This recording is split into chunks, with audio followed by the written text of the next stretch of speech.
In today's video, I'm going to be giving you guys my top tips on how to hit the perfect goal kick. From how to set your run up to where to strike on the ball, plus some secret tips that I've learned across my 10+ year career as a goalkeeper, which I will give you at the end of the video. But first up, let's jump straight in with how to set up your goal kick. So step one, it's a goal kick. What do you do? Now, we know as goalkeepers that we take our goal kicks from the 6-yard box. And the first thing you want to do is to set the ball. So I'd put the ball on my 6-yard line.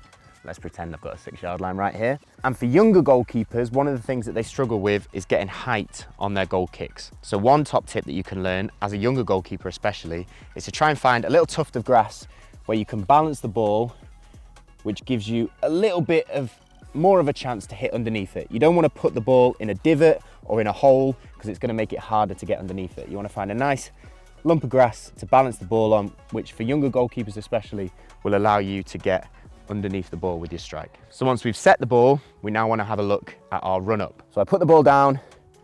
What do? Now, if I'm taking a long goal kick, which is what we're focusing on today, I want to take about 4 or 5 steps back from the ball. This is quite individual to each goalkeeper, how far back they want to be from the ball for their run-up. So I'd encourage you to try different distances and see what works best for you. But for me, once I've come about 5 steps back, I'm then going to take a couple of steps to the side of the ball. Now, the reason that I do this is to give myself a little bit of distance so that I can open up my hips and strike through the ball.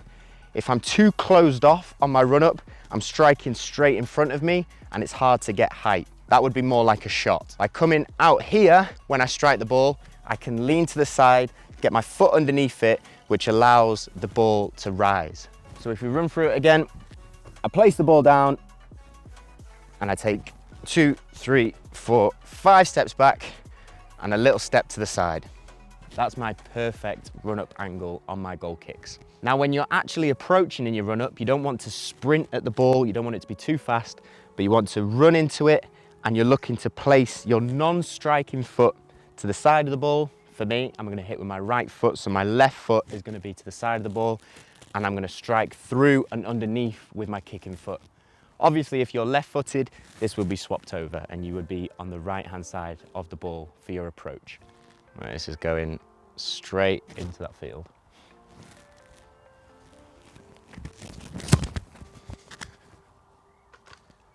So we've placed the ball, we've set up our run-up, we know how to approach the ball, but the next thing we need to figure out is how do I strike the ball? This is something that I get asked a lot, especially by younger goalkeepers who are struggling to get height and distance on their goal kicks. So I'm going to tell you what my coach told me when I was 12 years old and I was struggling to kick the ball out of my box.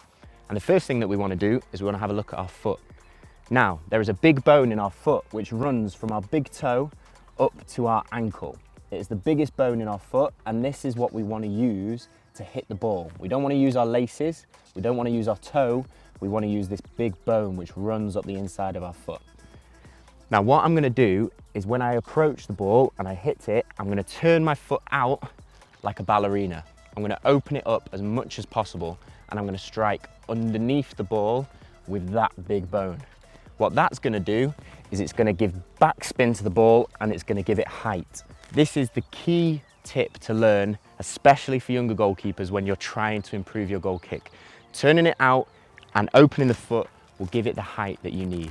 You might not get the distance, you might still be quite young, you might still be growing, but practicing that technique will allow you to clip and strike the ball with height, which is exactly what we need from a long goal kick. One thing to remember when we're talking about the contact on the ball is we want to make sure that our ankle is nice and firm as we're striking the ball. We don't want to have a loose foot because that's not going to give us the power that we need. So lock in that ankle as you turn open the foot so that you can strike through the ball. Another point to remember is to use the correct size footballs. So if you play with size 5 footballs, you want to practice your goal kicks with size 5 footballs. But if you're playing in the junior age groups with size 4 or size 3, you want to practice with the correct size football. Next, we're going to move on to how you can practice your goal kicks effectively. So now we know how to place the ball, how to run up, how to approach, and how to strike it. But we also need to know how to practice.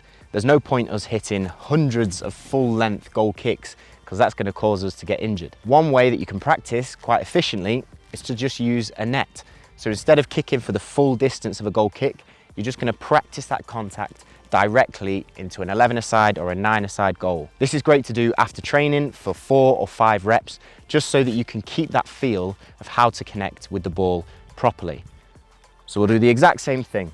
We'll place the ball down, we'll get our run up sorted, get the correct angle, visualize where the goal kick is going to go. That's another good tip. And then finally, just practice that strike into the goal. The added bonus of this practice technique is you don't have to go far to get the ball back. So there we have my top tips on how to hit the perfect goal kick. But I promised you some secret tips, and here they are. The first one is distance comes with age. A lot of younger goalkeepers especially tell me that they struggle to get distance on their goal kick. What I say to them is practice the technique and allow nature to give you the strength that it does as you get older. They see professional goalkeepers on the telly kicking goal kicks well into the opposition's half. That will come as you get older, bigger and stronger. The most important thing is that you can nail the technique, which we've shown you in today's video. The second top tip, technique is more important than power. When it comes to striking a good goal kick, you want a clean connection. You don't want to try and hit the skin off the football. Hitting it too hard often causes the ball to deviate off on an angle, to have too much curve, too much fade, or even just to go straight at the striker along the floor. What you want to do, keep being consistent on hitting that technique, and you will find that your goal kicks become more and more accurate. So a good analogy for this is golf. Anyone that's played golf will know that if you try and hit it as hard as you possibly can, the shot is normally terrible. Whereas if you try to strike it at 80%, you normally find that the strike goes exactly where you want it to go. It's exactly the same with goal kicks. Technique is more important than power. So there you have it, my top tips on how to hit the perfect goal kick. Now, if you want some more help with your goalkeeping distribution, I have a full goalkeeper distribution program available for you. The link is down below in the description. But thank you very much for watching. I hope you guys got some value from the video. I will see you next week as always, but look after yourselves, keep chasing improvement, keep smashing those goal kicks.